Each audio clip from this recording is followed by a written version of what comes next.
Bonjour et bienvenue à ce 27e épisode du podcast de Board Game Québec. Encore une fois, aujourd'hui, je suis en compagnie de Sylvain de l'École du jeu. Donc, bonjour Sylvain. Bonjour. Et aujourd'hui, on va parler d'une thématique qui est inspirée des games des derniers temps, les jeux de course, parce qu'on a joué à Rallyman dernièrement. On va aussi faire les nouvelles aussi juste avant ça. Et aussi, on va parler dans les expériences de jeu de Century, la route des épices, et Sylvain va vous parler de Dice Forge. Donc, deux jeux qui sont assez récents et encore un peu chauds dans les nouvelles. Donc, on vous invite à rester jusqu'à la fin pour écouter notre critique et un peu l'appréciation de ces deux jeux-là. Et aussi, on va terminer avec un projet québécois pour cet épisode-là. Donc, on va commencer immédiatement avec les nouvelles. Et les nouvelles, première nouvelle, en fait, il y a eu les Dice Tower Awards, il y a eu les nominations, pas les nominations, les prix qui ont été nommés. J'avais fait dans peut-être là, quelques épisodes là, les nommés, et là, on a les gagnants. Donc, on va passer assez rapidement, puis on va commenter un peu.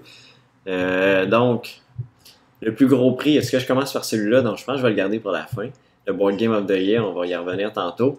Le Best Artwork, Site. Quelle surprise! Quelle surprise! Qu'est-ce que tu en penses? Ben, c'est certain que, écoute, l'artwork dans ce jeu-là est vraiment magnifique. En fait, ils ont bâti le jeu après l'artwork, fait que c'est comme une suivi logique. Donc non, il y avait des bons nominés, mais Sight était décidément vraiment en avant de... Non, je suis entièrement d'accord avec toi. C'est fou ce jeu-là. Le design, juste le plateau de jeu avec... Il y a tellement de petits détails que tu peux aller chercher aussi en jouant. Aussi, les cartes d'Encounter, c'est fou. Tu sens Moi, j'aime beaucoup les cartes d'Encounter. Chaque fois qu'on les regarde, en fait, avant même de lire les options, je décris aux gens à peu près la carte. J'imagine c'est quoi. Puis des fois, il y en a souvent, c'est vraiment assez explicatif. Là, en regardant l'image, là, c'est vraiment génial. Mais bon, il le mérite. Ouais. Puis même dans les règles, ils disent passez-la à tout le monde pour qu'ils se mettent dans l'ambiance du jeu. J'avoue que je le fais pas, là. Mais souvent, j'ai joué quand même... peut-être 2-3 parties en multi, plus en solo quand même ce jeu-là, mais toujours très intéressant. Site, c'est pas très surprenant qu'il remporte ce prix-là. Ensuite, on avait les Best Board Game Production qui a gagné Mech vs Minion. Il n'y a aucun doute, il n'y a aucun jeu qui arrive même à la cheville de Mech. Non, en fait, je l'ai pas. J'ai fait une revue sur la chaîne YouTube, mais la qualité de production, écoute, c'est du jamais vu. Pour le prix qu'ils vendent ça, ça reste un jeu assez dispendieux, mais... ce serait n'importe qui d'autre qui le ferait, il vaudrait le double, même presque le triple. La qualité de production, là, j'ai jamais vu ça de ma vie, c'est absolument fantastique. Ouais, j'ai vu un peu l'intérieur. Il y a un ami qui m'a montré l'intérieur de la boîte. J'ai jamais joué à ce jeu-là, mais je trouvais que c'est débile. La boîte est un chef-d'œuvre. La manière que tout rentre, ça fait en sorte que quand tu l'ouvres, c'est comme un univers qui s'ouvre à toi. C'est vraiment... C'est une boîte de Pandore que tu rouvres, sérieusement. Là, c'est vraiment... écoute, il n'y a pas de doute là-dessus, c'est le Production of the Year, certain. OK. Ensuite, Best Cooperative Game of the Year, donc le meilleur jeu coopératif de l'année, Mansion of Madness, 2e édition. Moi, j'avais la première qui... Bon, je trouvais pas nécessairement... J'accrochais pas beaucoup, puis à 2 joueurs, c'était vraiment pas un bon jeu. Non, ça, c'est qu'il y a quelqu'un, un maître de jeu, là, un overlord, ou quelqu'un qui dirige la partie. Le setup est excessivement long. Mais la deuxième version, moi, en fait, j'ai pas joué à Mansions of Madness, 2e édition, mais il utilise une application un peu comme Descent le fait. Le jeu Descent, 2e édition, ça l'a donné, quand j'ai essayé l'application, ça l'a vraiment donné une 2e vie au jeu. J'ai vraiment été impressionné, puis c'est ça qui m'a donné le goût de vouloir dire, écoute, Mansions of Madness, il faut décidément que je jette un œil, là, et il paraît que c'est super bon. Ouais. Puis c'est juste dommage qu'on ne puisse pas utiliser l'application avec la première édition, mais bon. Non, c'est sûr, le jeu est fait comme ça, c'est ça. On s'entend. Mais non, en tout cas, il faudrait que je l'essaye à un moment donné. Ouais. Puis ensuite, Best Cooperative... Non, ça je l'ai fait. Les meilleures expansions, la meilleure extension de l'année, Seven Wonders Duel, donc l'extension Panthéon, c'est vrai, moi je l'ai aimé, mais je trouvais pas que c'était essentiel au jeu. Je trouvais que Seven Wonders Duel en tant que tel était un très bon jeu, qui se jouait très bien, puis là ça fait juste ajouter une petite twist, mais que OK, c'est bien, mais je peux jouer quand même sans. Mais bon, ça a quand même remporté. Est-ce que tu l'as joué, toi? Non, j'ai pas joué à Seven Wonders Duel. Même pas? Non, même pas du tout.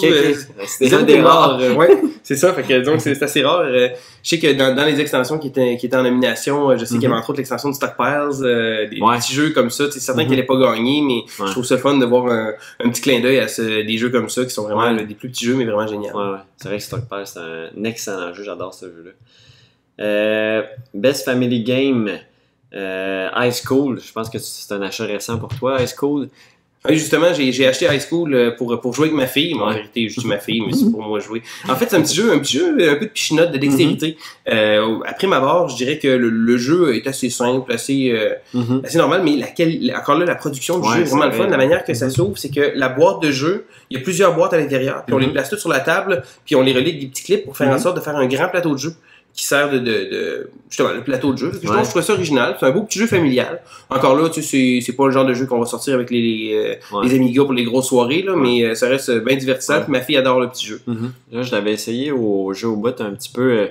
On avait fait une partie plus ou moins officielle, là, juste pour voir comment ça pichenotait ces affaires-là, comment ça bougeait. Mais il y a manière, je pense que il y a manière d'utiliser des vraies techniques. Si on donne une pichette sur la tête, le petit pingouin, il vole dans les airs.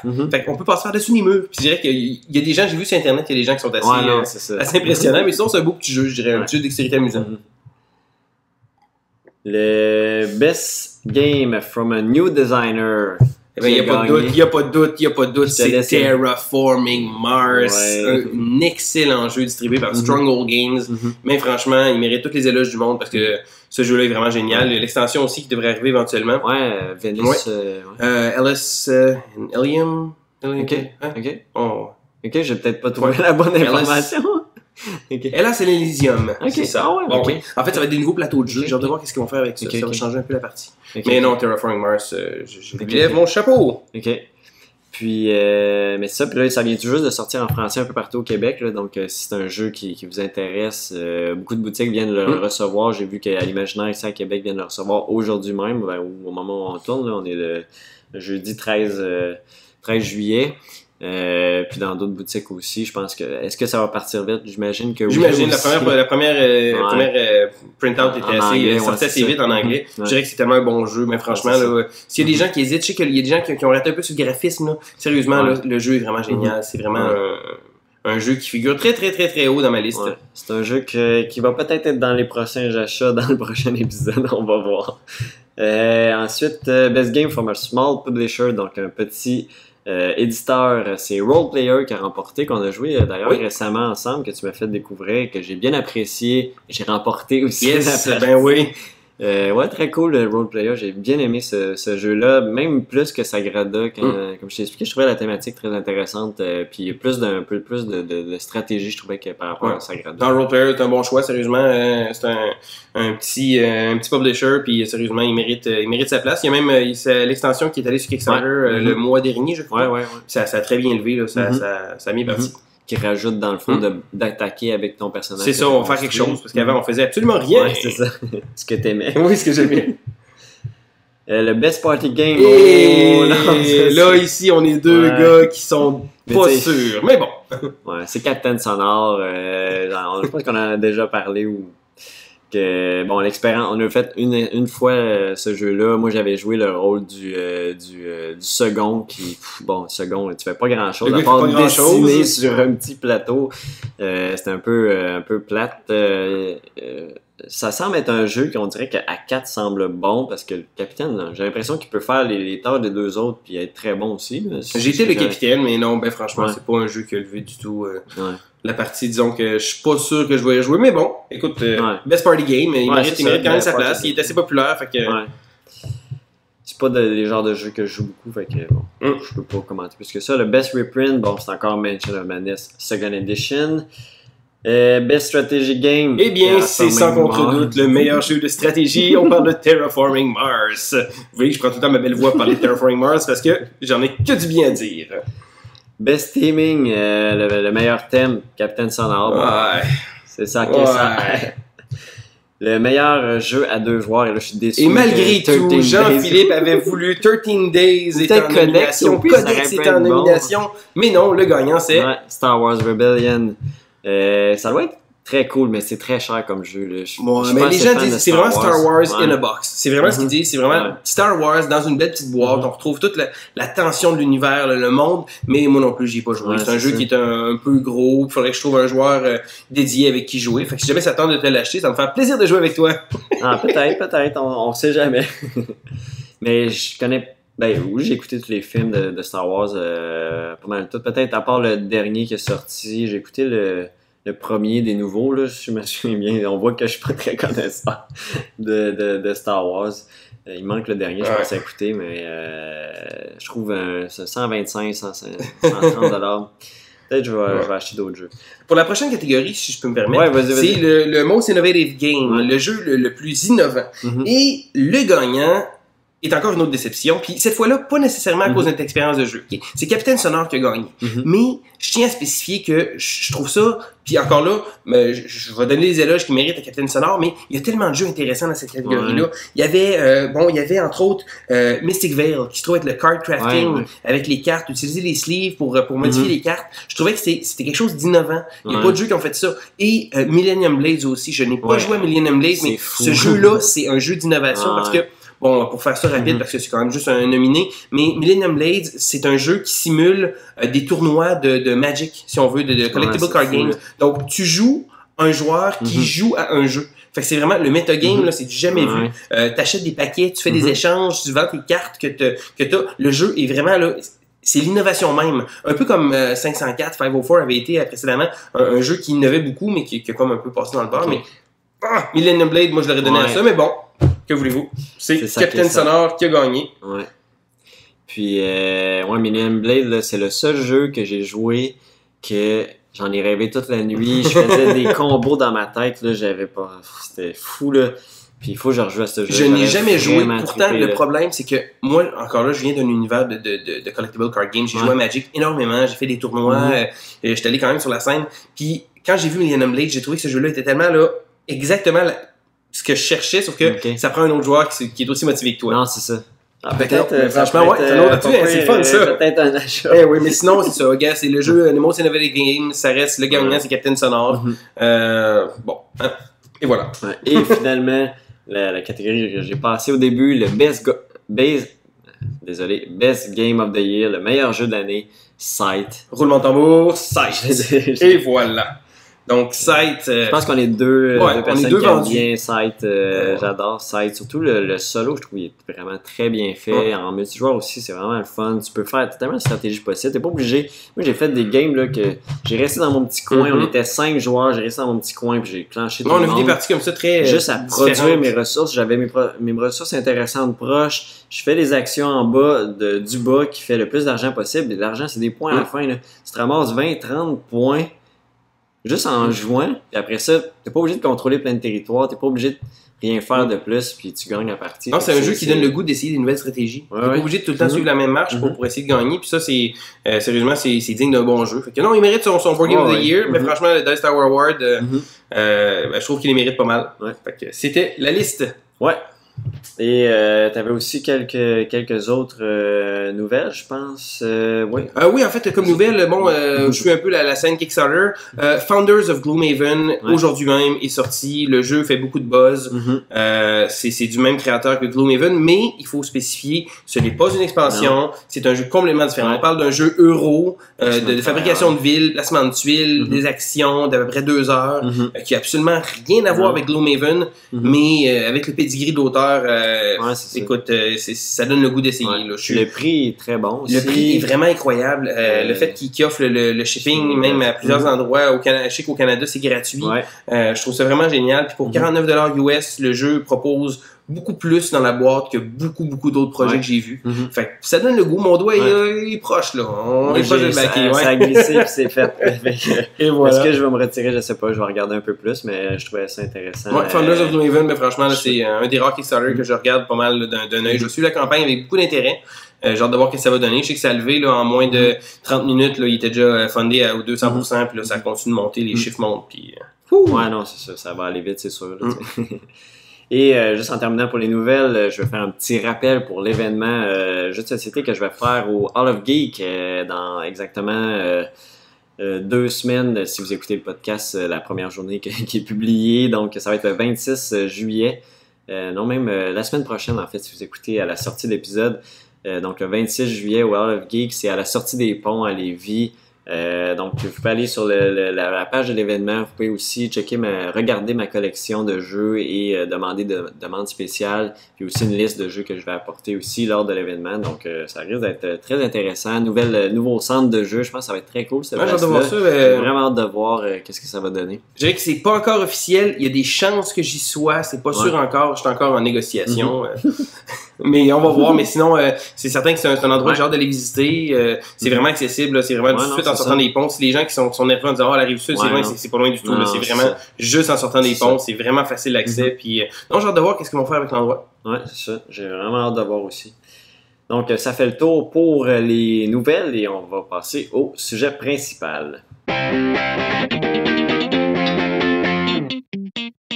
Donc, pour le sujet principal, comme j'ai mentionné, ça va être les jeux de course inspirés par nos dernières parties de Rallyman, jeu qui était très en spécial à l'imaginaire. C'est même pas un spécial, je pense qu'il faisait juste la 3e édition était à $20, donc c'était très intéressant. Et donc, petite description Board Game Geek pour vous mettre en contexte de qu'est-ce qu'un jeu de course si vous connaissez pas ça. Puis j'aime toujours ça présenter. Explique-nous qu'est-ce qu'une course. Description officielle. Des fois, c'est pas toujours clair. Donc, c'est un jeu dans lequel les joueurs vont être impliqués dans une course, dans lequel il va y avoir des objectifs à atteindre, des fois un checkpoint, donc une fin, un certain marqueur de fin de course.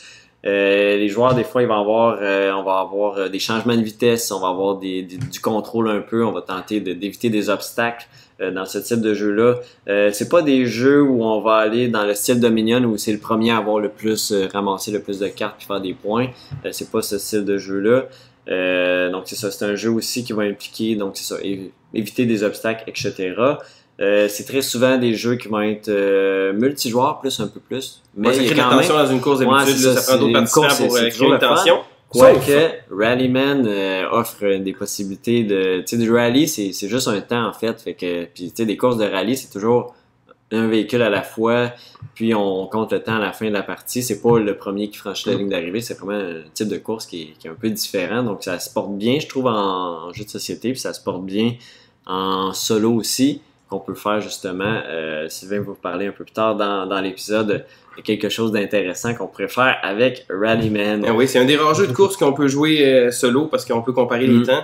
Ça joue très bien à plusieurs aussi, il n'y a pas de problème. Mais sinon, c'est un jeu assez original pour ça. Parce que sinon, je dirais que la plupart des autres jeux de course que je pense vite comme ça, il y en a très peu qui jouent seul. Souvent, plus il y a de joueurs, plus il y a de tension dans la course. Que c'est la définition même d'une course, là, c'est d'essayer d'être le premier. Effectivement. Il y a certains jeux qui vont être plus du style Mario Kart, je vais en nommer un peu tantôt. Crazy Kart, qui était comme une version de Mario Kart. J'ai pas joué. J'ai déjà vu un peu, ça avait l'air vraiment style très Mario Kart. C'est un jeu d'Ignacy Tevicek en plus, fait par Portal Games. Ok. Puis il y a d'autres jeux qui sont plus puristes, Rallyman, on s'en parle, c'est très... Ça respecte vraiment le rallye en tant que tel. Il y a d'autres jeux, des fois ça va être des voitures qu'on va utiliser, des fois des animaux, des fois des cars, des fois des canots comme dans les Lewis et Clark, des vélos aussi avec le tout nouveau jeu qui vient de sortir. Flamme Rouge. Oui, c'est vrai, donc des différents des bateaux aussi. J'ai vu ça un peu sur des jeux peut-être moins connus un peu. Là. J'ai un peu regardé la liste des jeux de course qu'il y avait sur Board Game Geek. Il y avait aussi des jeux avec des bateaux, évidemment. Là. C'est toujours... ça peut toujours se faire et ça se fait dans la vraie vie aussi. Et on va passer un petit peu, juste parler un peu des jeux qu'on a joués, des jeux de course qu'on a joués, pour donner un peu une idée de qu'est-ce qui peut jouer, puis ça peut vous donner peut-être envie de jouer à des jeux de course. Fait qu'en plus de Rallyman, parce qu'on a déjà parlé de Rallyman, les deux, je pense qu'on a bien apprécié. Les deux, on y a joué, puis justement, on y a joué récemment ensemble, ce qui m'a d'ailleurs donné le goût d'aller chercher le jeu pour pouvoir commencer à le montrer. Sinon, mes expériences de jeu côté jeu de course. J'ai trouvé ça le fun parce qu'on a comparé un peu nos jeux, puis c'est assez différent. Je dirais que comme jeu de course, moi, qui m'a marqué, il y a le classique, un jeu que beaucoup de gens vont parler. Moi, j'ai fait le tour, mais c'est Jamaica. Jamaica est un jeu de pirates, un peu amusant, un peu relativement simple. Ça reste une course autour. C'est un bon petit jeu. Je dirais qu'après avoir joué une dizaine de parties, j'avais fait pas mal le tour, mais c'est un jeu qui est très populaire, puis je sais qu'il y a une extension qui va sortir dans pas trop long. Okay. C'est un jeu qui est encore, si on veut, d'actualité, mais sinon, c'est quand même un bon petit jeu. Ensuite, moi, de mon côté, il y a Lewis et Clark que j'ai parlé tantôt. Lewis et Clark qui semble pas un jeu de course à la base, mais oui, quand même, le but c'est de se rendre le plus rapidement possible jusqu'à... je me souviens plus du phare au bout, là, du nom du phare exactement, mais le but c'est de se rendre jusqu'au bout de la piste, tout simplement. Donc c'est un peu un jeu de course qu'on pourrait dire. C'est sûr que c'est pas de la course automobile ou whatever, là. Mais oui, c'est quand même une course au final quand même. C'est pas le but, c'est pas de faire des points, c'est de se rendre à l'autre bout. Il y a aussi Formula D que j'ai déjà joué, très intéressant. Ça, c'est vraiment une course pure et dure, mais quand même beaucoup de chance dans ce jeu-là avec les dés. Je pense qu'il y a joué aussi. Oui, j'ai joué une partie. J'ai trouvé ça intéressant. C'est certain que on roule beaucoup les dés pour savoir pour des déplacements. Fait que souvent, un mauvais jet de dés, ça fait en sorte qu'on se déplacera pas beaucoup. Ouais, des fois, il y a beaucoup de jeux qu'on pense de course que c'est vraiment un roll and move, mais c'est pas nécessairement ça. Encore Rallyman, je le reprends. Rallyman, lui, c'est plus technique. On se déplace pas beaucoup de cases à la fois. On y va vraiment côté technique. Mais Formule D, ça reste, c'est vraiment le jeu de course typique que les gens se poseraient. Si quelqu'un me demandait, disait, hey, j'aimerais ça voir j'aime la Formule 1, j'aime la course automobile, montre-moi un jeu, c'est certain que Formule D serait probablement le premier choix que je montrerais. C'est comme si c'est pur, c'est un jeu de course. Il y a beaucoup aussi une communauté des fois qui vont faire plus des championnats. J'ai déjà vu du monde qui font ça, vraiment des championnats avec plusieurs courses. Je sais qu'il y a beaucoup de plateaux disponibles dans Formula D. Il y a beaucoup d'extensions disponibles. C'est un jeu qui est bien populaire. Sinon, moi, comme jeu de course, un jeu que je trouve vraiment génial, qui sort un peu du sentier battu, c'est le jeu Steampunk Rally. C'est un jeu que j'ai backé sur Kickstarter, qui vendent quand même au magasin. C'est fait par Roxley Games et ça a été illustré par Nina Cossette et David Forêt qui ont fait entre autres Santorini puis un paquet d'autres jeux. Ils ont des petits dessins un peu bubbly, un peu cartoon. Moi, j'adore leur artwork. Je trouve ça vraiment rafraîchissant. C'est vraiment génial. Dans Steampunk Rally, on va faire une course, bien entendu, mais on va fabriquer une machine. Donc, c'est comme un peu steampunk. On fabrique une machine, puis on va drafter des cartes. Donc, à tour de rôle, on va prendre les cartes, on va en prendre une, et on va passer le paquet un peu à la Seven Wonders. On va faire ça comme ça, et on va fabriquer une machine.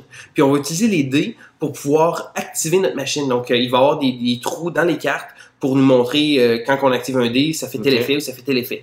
Fait qu'on va se déplacer, on va essayer de pouvoir ventiler une machine, puis comme toutes les machines steampunk, ça finit toujours que tu prends un tournant un peu trop rapide, ta machine va exploser, mais tu vas la fabriquer tranquillement pas vite. Mais il faut toujours que tu aies une espèce de petit puzzle en même temps, parce que là, il faut que les connecteurs ils fit. Après ça, il faut que les valves, il faut que ça rentre. Ça permet, c'est un beau petit jeu, mais franchement, c'est différent. C'est un jeu qui se joue jusqu'à 8 joueurs, et étant donné que c'est du draft, tous les joueurs jouent de manière simultanée.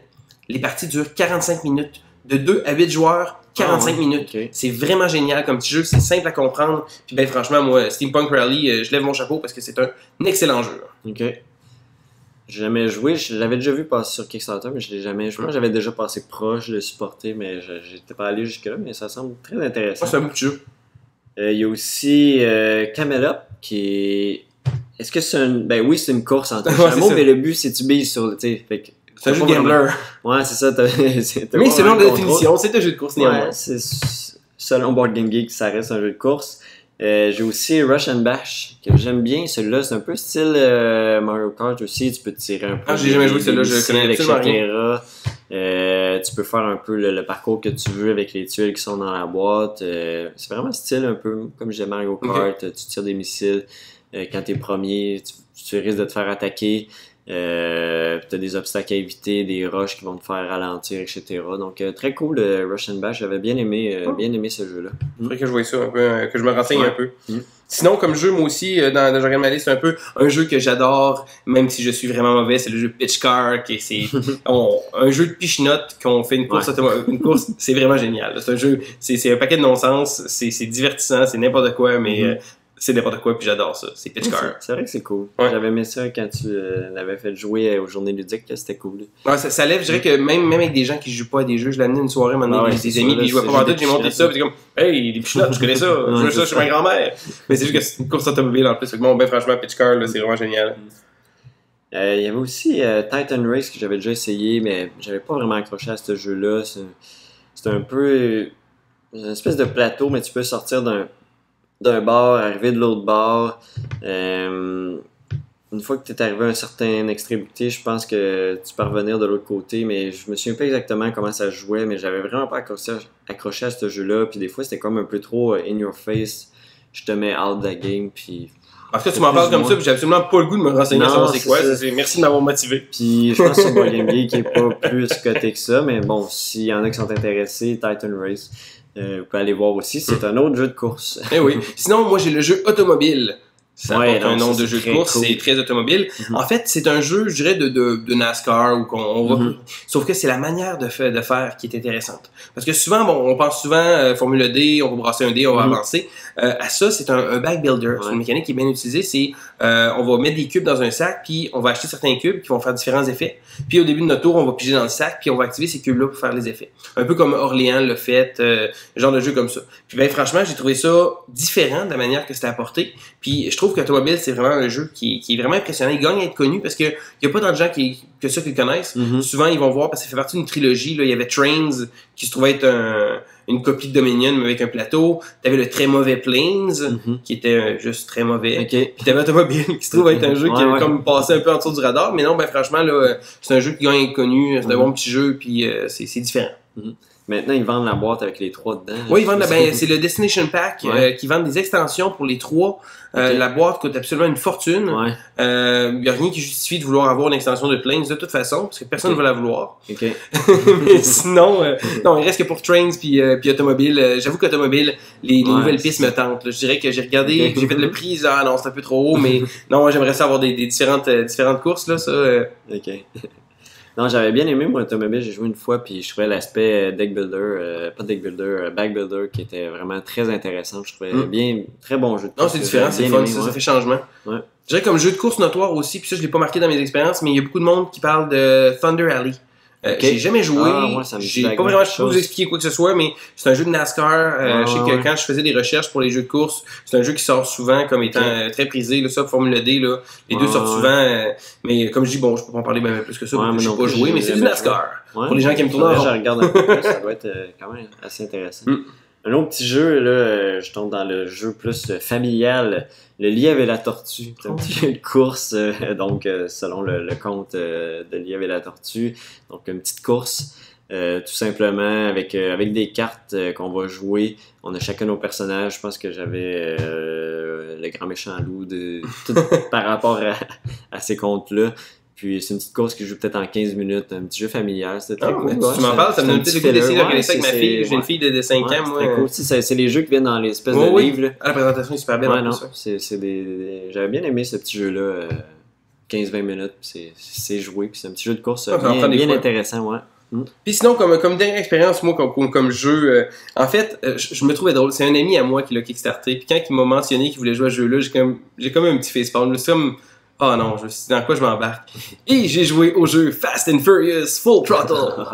Bon, de base, c'est un jeu tiré d'une franchise. Je suis certain qu'ils ont juste voulu miser sa franchise. Je me disais, écoute, le jeu va être un flop total. Ça va être ridicule. Puis ils vont juste miser sa franchise pour justement avoir de l'argent sur Kickstarter. À ma surprise, quand j'ai joué au jeu, c'était pas mauvais. Ça me faisait penser un peu à Formule D, moins bien ficelé. Il y avait une mécanique des cartes qui était quand même bien pour changer les vitesses. En fait, j'ai été surpris. Je serais pas prêt à dire que c'est un excellent jeu, mais c'est pas tout à fait médiocre. Je trouvais ça le fun parce que ça rajoutait quelque chose dans la Formule D. Souvent, on a une piste assez simple, mais dans Rapide et Dangereux, Fast and Furious, il y avait comme des voitures, des fois, qui étaient dans les jambes. Fait que ça simulait un peu la course de rue.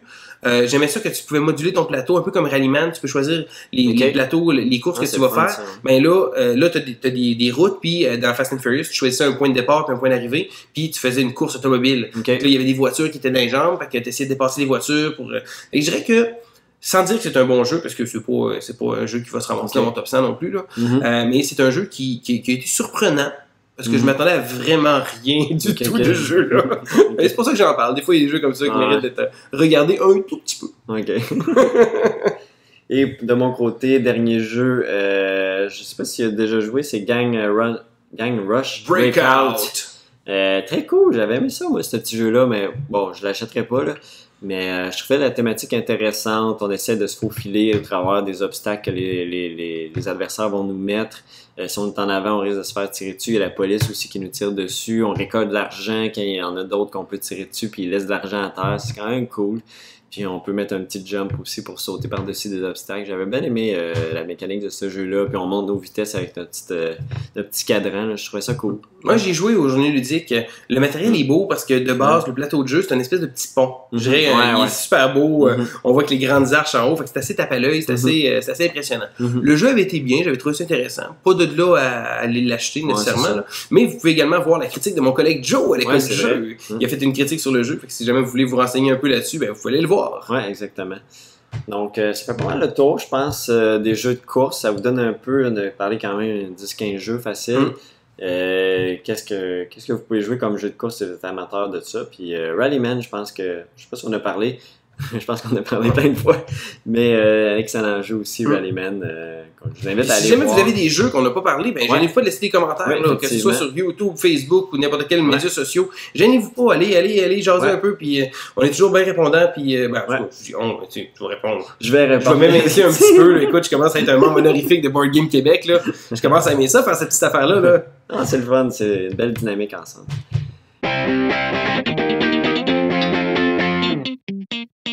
On va maintenant passer aux derniers achats. Alors, de mon côté, un achat récent. J'en ai d'autres qui sont en hold sur Wargame Bliss, mais j'en parlerai pas. C'est le jeu 1844-1854. Donc 1844, 1854, c'est deux jeux en un jeu 18XX. J'en ai déjà parlé quelques fois dans le podcast. Jeu 18XX qui m'attire beaucoup, ce type de jeu-là, mais je vais essayer de trouver du monde pour y jouer. Là. Je viens de faire un déballage, je vais le mettre en ligne. Je sais pas si ça va être en ligne avant ou après la sortie du podcast, mais ça va être dans les alentours. Un jeu qui va durer 5, 6, 7 heures. Jeu très économique, on va faire des chemins de fer. J'ai commencé à lire les règles, ça m'attire encore plus ce type de jeu-là. Donc 1844, 1854, c'est mon dernier achat. Moi, quand je regarde ces jeux-là, je pense que, je vais être honnête, je pense que je suis intimidé en regardant ces jeux-là parce que je me dis, je pense que oui. Oh my God, c'est beaucoup de temps à investir pour un jeu. Il faut pas s'y méprendre. C'est un concept que j'adore. J'aime les jeux de train économiques, des choses comme ça, mais c'est beaucoup de temps à investir dans un jeu. Effectivement. C'est beaucoup trop. Fait que je pense que moi, les jeux 18XX m'intimident un petit peu. Je vais en rester à jouer à Chicago Express, qui se trouve être un petit jeu, une version un peu plus courte de ce concept-là. Mais non, sinon, écoute, au nombre de jeux qu'il y a des 18XX, la série, il y en a tellement. Puis, écoute, c'est populaire pour une bonne raison, parce que c'est des excellents jeux. Mais encore là, c'est des jeux un peu trop longs pour moi. De mon côté, pour les achats, eh bien, je pense qu'on n'a pas parlé aujourd'hui, mais Rallyman! Que voulez-vous, hein? C'est un épisode sur les jeux de course. En fait, non, j'ai profité d'un excellent prix à la boutique L'Imaginaire. On n'est pas affilié au gros temps, je vais pas faire de la pub nécessairement, mais il est à 20$. Fait que, la troisième édition. La troisième édition, oui, en fait, c'est ça. Mais 20$, ça revient pas cher pour un bon petit jeu de course comme ça. Encore là, il faut pas s'y méprendre. Là. C'est pas le jeu du siècle, ça va pas détrôner Pandémie Legacy au numéro 1 de Board Game Geek. Mais pour 20$, moi, avec ce qu'il y a dans la boîte, je trouve que j'en ai déjà pour mon argent. Ben oui. Sinon, comme achat aussi, parce que ça a l'air que j'ai dépensé plus pour les jeux que toi, j'ai acheté le jeu que je vais vous parler un peu plus tard, Dice Forge. Bon, mon opinion va venir parce que on va en parler après. Mais encore là, vous pouvez voir aussi la critique de mon collègue Joe de l'école du jeu qui a sur le jeu Dice Forge, mais on va en parler un peu plus tard. Et sinon, je veux vous parler. En fait, il est acheté. Mais là, j'attends d'avoir ma copie. J'ai hâte de l'avoir. Je devrais l'avoir. Je pensais l'avoir cette semaine. Mais c'est un petit jeu que je vais me permettre de parler un petit peu, qui s'appelle Arena for the Gods. Donc, c'est un jeu de la compagnie Yellow, qui est reconnu pour des jeux d'une belle qualité de production, des beaux graphismes. Le jeu est pas compliqué. C'est un petit jeu d'arena. Je dirais que c'est un peu comme le jeu King of Tokyo, mais en version un petit peu plus avancée, mais pas beaucoup. Fait que ça reste un jeu très léger, très simple, qui utilise des dés pour pouvoir attaquer. Il utilise une belle petite mécanique d'enchère en début de partie. On va parier en fait nos points de vie, on va miser nos points de vie pour pouvoir acheter une arme, une armure, une monture, puis un sort. Puis après ça, il va nous rester un certain nombre de points de vie, puis on va utiliser ces cartes-là qu'on a achetées en début de partie pour se battre. Okay. Sinon, ça reste un jeu très très simple. Je vais peut-être en parler en détail dans un prochain podcast, mais j'ai bien hâte d'avoir ma copie. C'est le jeu Arena for the Gods, une petite nouveauté qui nous vient de Yellow. Ok, c'est pas un jeu que je connais du tout, mais ça m'intrigue quand même un peu ce type de jeu-là. Donc, ça fait le tour pour nos derniers achats et on va passer aux expériences de jeu.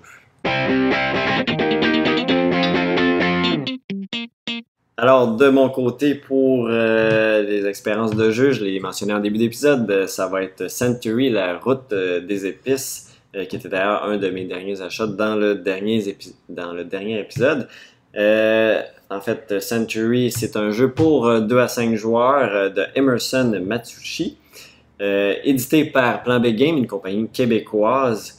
D'une durée de 30 à 45 minutes pour 8 ans et plus, complexité 1.78 sur 5. C'est un jeu assez relativement simple. Faut pas se le cacher, là. C'est très simple comme mécanique de jeu. Vous allez le voir aussi quand je vais l'expliquer. Fonctionnement très simple. Le but, c'est avoir le plus de points de victoire possible, donc comme beaucoup de jeux le font. Et thématique, on va être un caravanier qui va aller faire des livraisons d'épices, mais bon, on s'entend que c'est pas, on ne sent pas nécessairement le thème, là, on va jouer des cartes, etc. Mais bon, si vous êtes intéressé par les thématiques, c'est un peu ça. On va livrer des épices. On va aussi récolter et transformer justement ces ressources-là qui sont des épices dans le but de compléter des commandes. Donc les commandes qu'on va livrer. Comment ça se joue en fait ce jeu-là? On a 4 actions possibles à notre tour de jeu. On peut soit jouer une carte de notre main pour réaliser une action qui soit en fait, ça va être écrit sur la carte. Il y a des cartes qui vont nous permettre de récolter des épices immédiatement. Il y a d'autres cartes qui vont nous permettre de faire une transformation, exemple un cube jaune et un cube rouge contre 3 cubes verts. Je vous donne un exemple très simple. Et les cubes ont un certain nombre d'épices, mais je m'en souviens plus exactement. Il y a de la cannelle en tout cas. Je sais il y a de la cannelle, c'est le brun, il y a le curcuma, je pense, le jaune. Ça s'avancera pas pour ça. Mais on les appelle gracieusement jaune, rouge, vert. Je pense que le rouge, c'est du safran, si je me trompe pas. Et finalement, il y a aussi une option dans les cartes qui est d'améliorer des épices. Donc, il y a un certain niveau d'épices dans ce jeu-là et on peut transformer ces épices-là.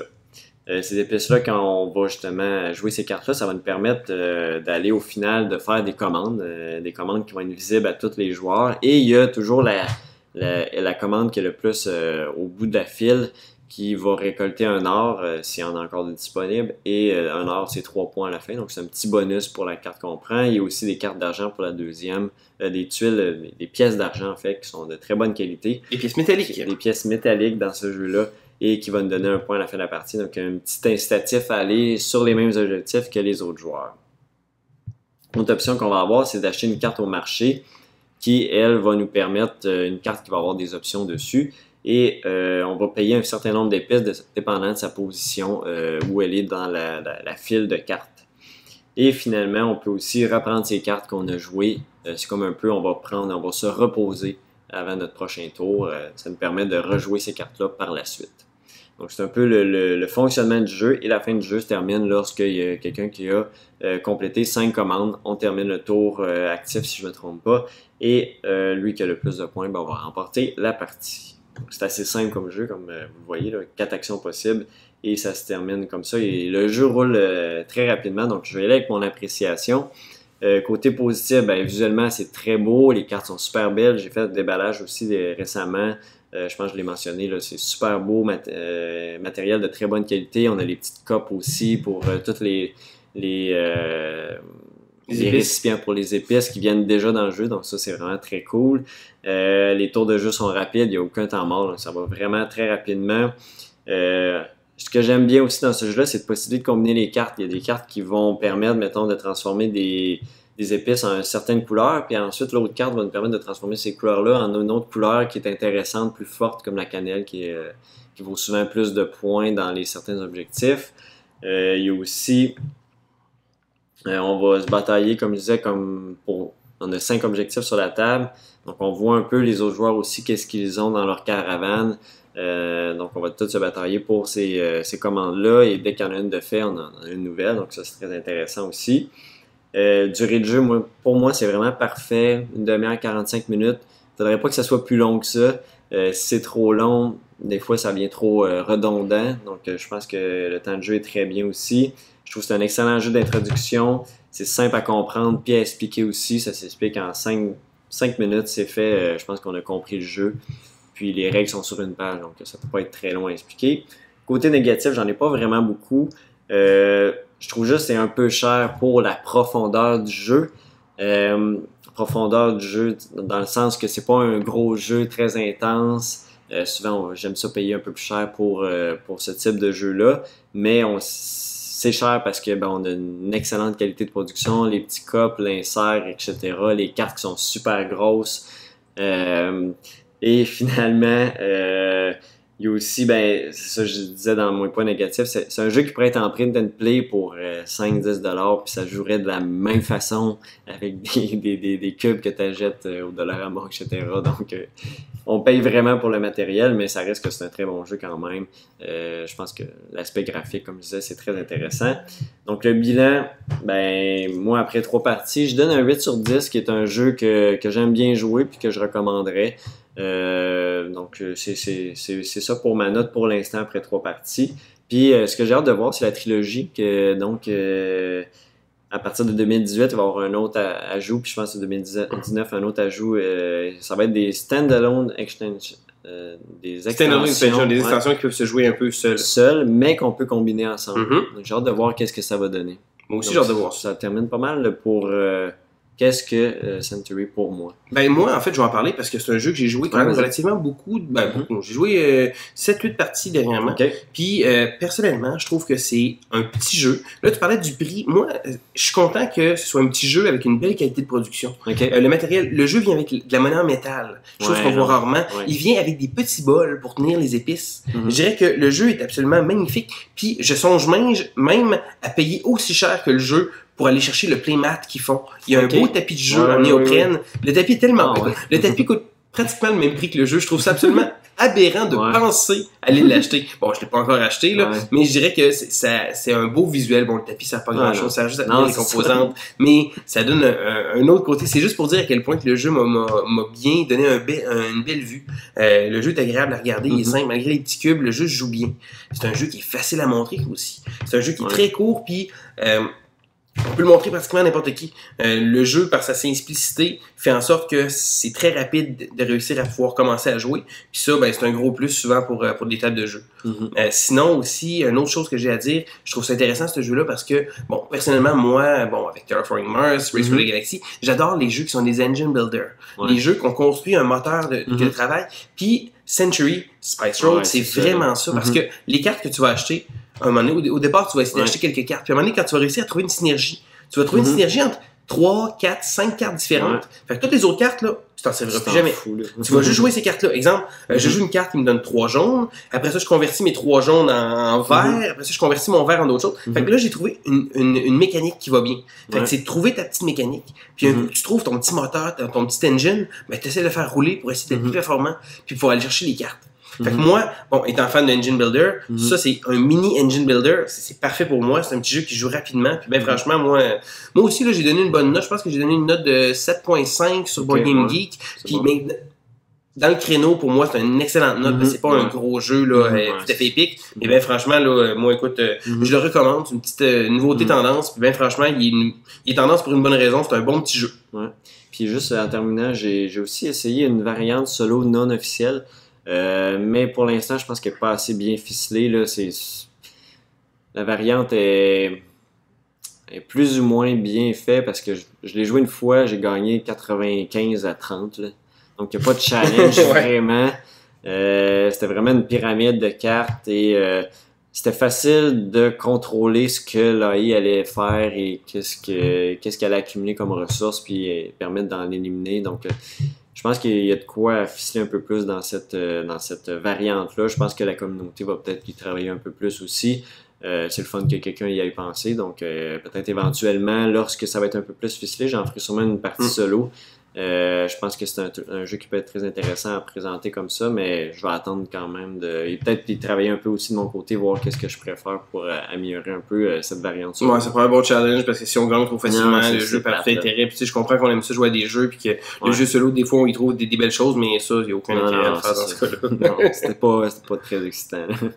Donc, je vais te laisser aller avec Dice Forge. Pour ma part, justement, le jeu Dice Forge, qui est encore une nouveauté tendance. Écoutez, on est à l'affût des dernières nouveautés, des dernières sorties ici, chez Board Game Québec. Mais bon, ben franchement, Dice Forge, qu'est-ce que c'est? Premièrement, c'est un jeu qui est sorti, cette année, en 2017. C'est un jeu qui joue de 2 à 4 joueurs, d'une durée d'environ 40-50 minutes, tout dépendant de la vitesse à laquelle les joueurs vont jouer. C'est un jeu, 10 ans et plus. C'est édité par la compagnie Libellude.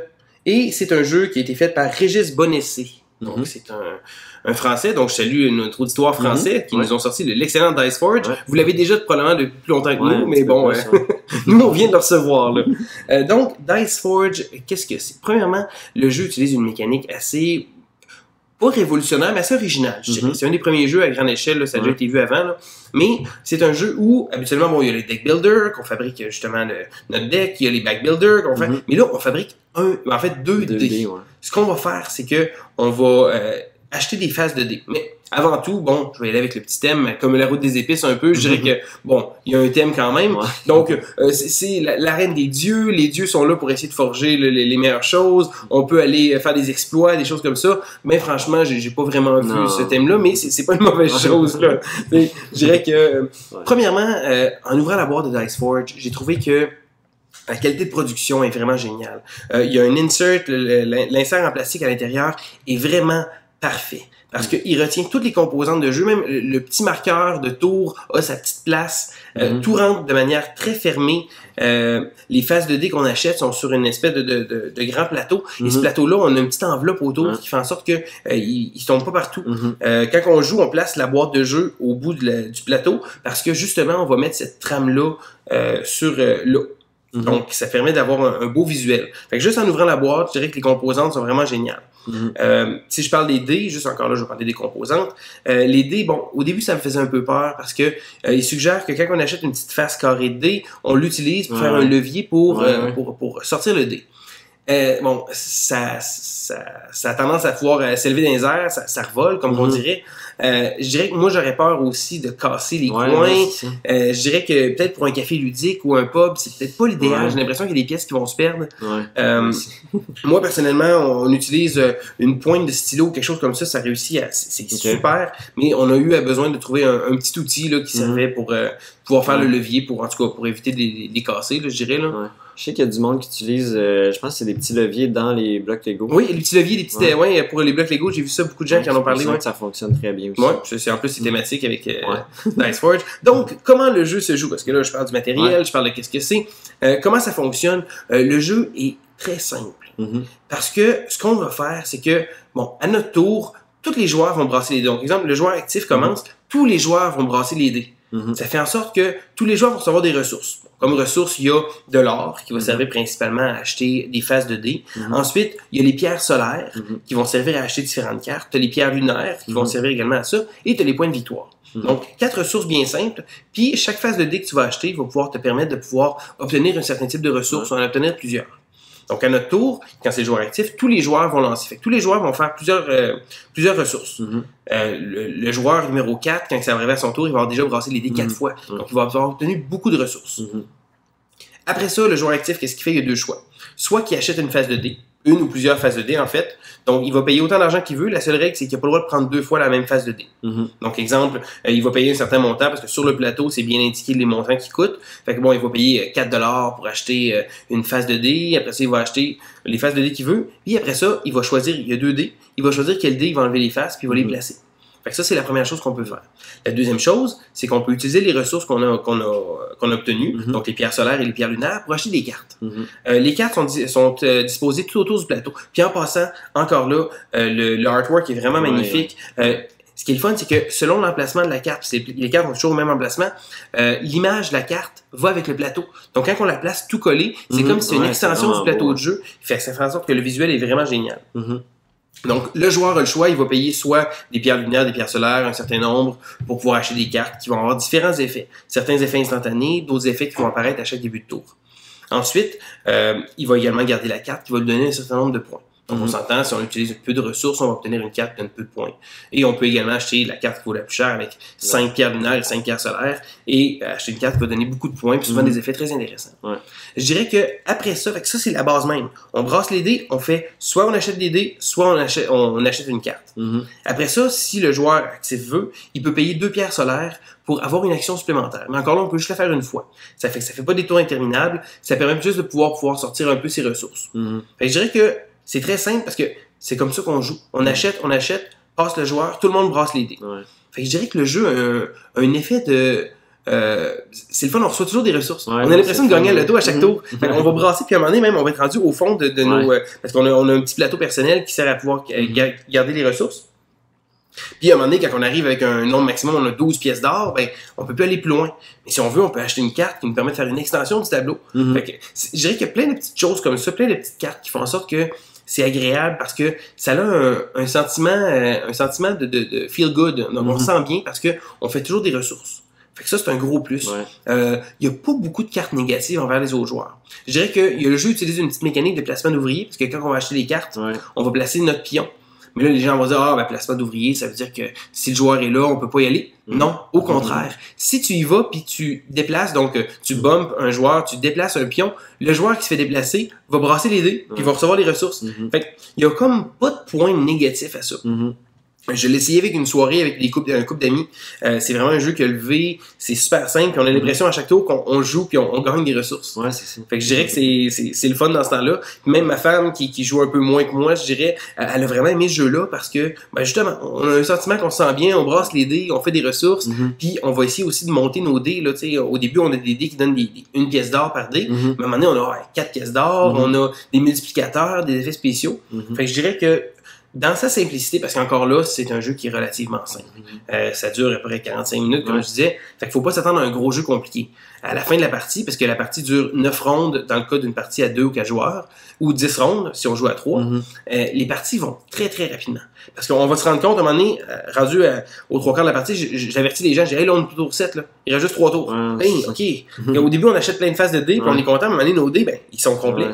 Même si le jeu durait plus longtemps, t'as fait tes dés. Fait que t'essaies de t'aider tes combines, il y a une phase de dés qui donne un x3, fait que là, t'essaies de pogner ton x3 avec de l'or, mais le jeu a un sentiment on se sent bien en jouant à ce jeu-là, je trouve. C'est simple, c'est pas agressif comme jeu. C'est une mécanique originale. Ben franchement, au Dice Forge, ça a été un succès à ma table, avec même des joueurs aguerris qui ont bien aimé l'originalité, puis des joueurs un peu moins gros joueurs que nous autres, là.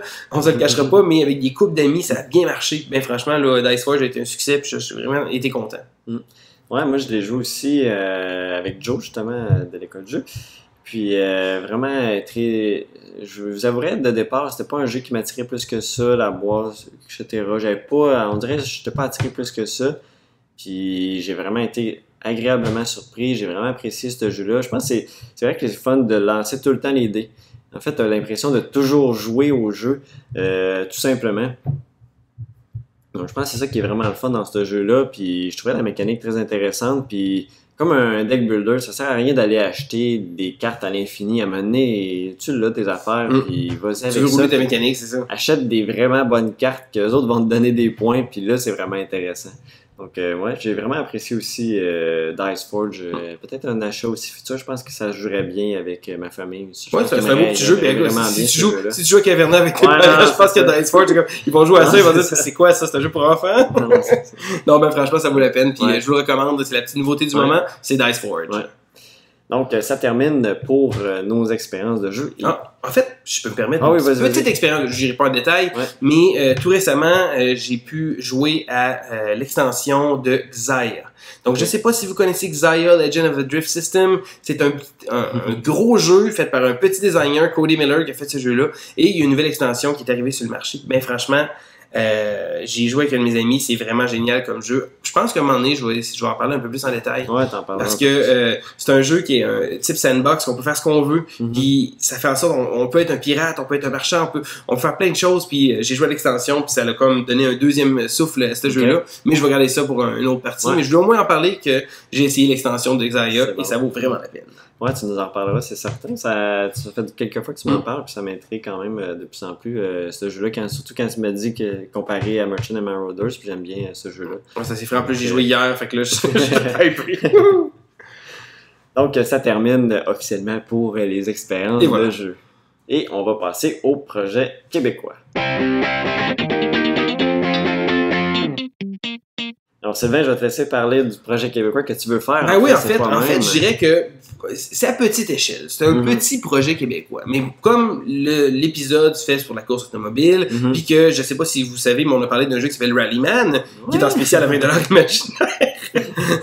Mais en fait, c'est quelque chose que j'ai vu parce que la communauté de Rallyman, même en France, c'est vraiment gigantesque. Je sais que c'est un jeu qui vient justement de l'autre côté de l'océan, qui est très populaire là-bas. Notre auditoire français doit se dire, ouais non, comment c'est qu'il parle de ça? Ça fait 6 ans, 7 ans qu'on a ça. Mais je dirais que la communauté est très active sur Internet. Puis j'ai trouvé ça intéressant parce qu'il y a des gens qui font une Coupe du Monde. Puis ça, c'est à grande échelle. Mais encore là, moi, je suis un peu intimidé d'aller sur BGG ou d'aller sur rallyman.fr pour aller faire ça. Fait que, comme projet québécois, je voudrais partir une petite Coupe du Monde de Rallyman. Ça veut dire que, comment ça fonctionne vite? C'est que, le jeu Rallyman, comme on disait, on peut se prêter en solo parce qu'on calcule nos temps. Donc, il va y avoir certaines pistes qu'on va faire nos temps sur différentes étapes. Mais, ça fait en sorte que s'il y a une piste prédéterminée, un circuit déterminé, avec les étapes que tout le monde va faire.